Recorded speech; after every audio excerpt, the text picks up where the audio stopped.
Every week, our eyes are glued to the screen watching the Carolina Panthers. But what you don't see is one of the men who's driving the team to success.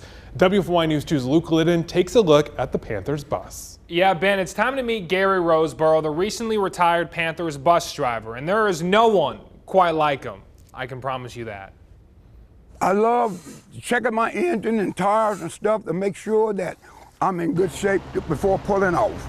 Anytime he got behind the wheel, Gary Roseborough always made sure to be at the top of his game. Just like the athletes he drove for more than 2 decades.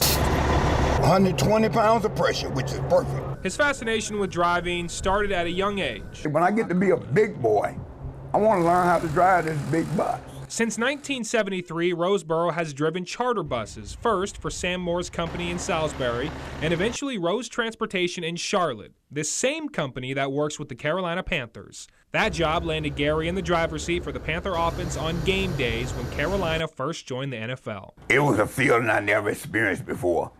I felt good and hyped and just looked up to God and say, Lord, thank you. For 22 years, Gary drove the Panther offense back and forth to the airport and stadium on Sundays. The outsider may think it's just a bus driver, but that support means a lot to athletes, whether you're professional, collegiate, or high school. They were like family, and that's the way we respected each other, like we were family. Win or lose, Gary would always be there, greeting players with a smile and a cross.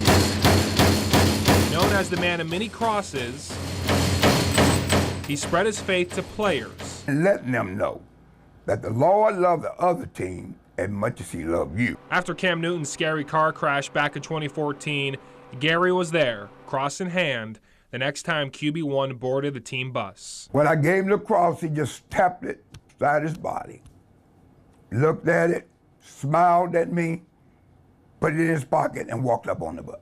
The Panthers bus driver handed out thousands of these aluminum crosses over the years. He came across them at a convenience store where they were free to the public. He had to know who made these perfectly stamped crosses, so days later, he went back to the 7-Eleven and found out where they were made, which led him to Moxville welder Phil Fuller.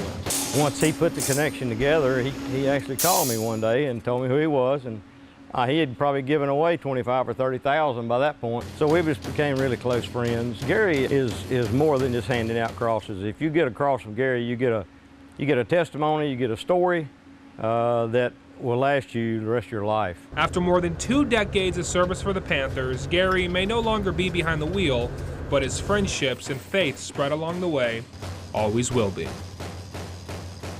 That guy is such a character. So he no longer drives for the Panthers, obviously, but he told me he'll try to make at least 1 or 2 Panther games this upcoming season, and of course, handing out these crosses along the way. I bet he's seen some really good times on that bus. Oh yeah, he's telling me stories. He actually has 7 snakes. I didn't get a chance. 7 snakes? He owns 7 snakes.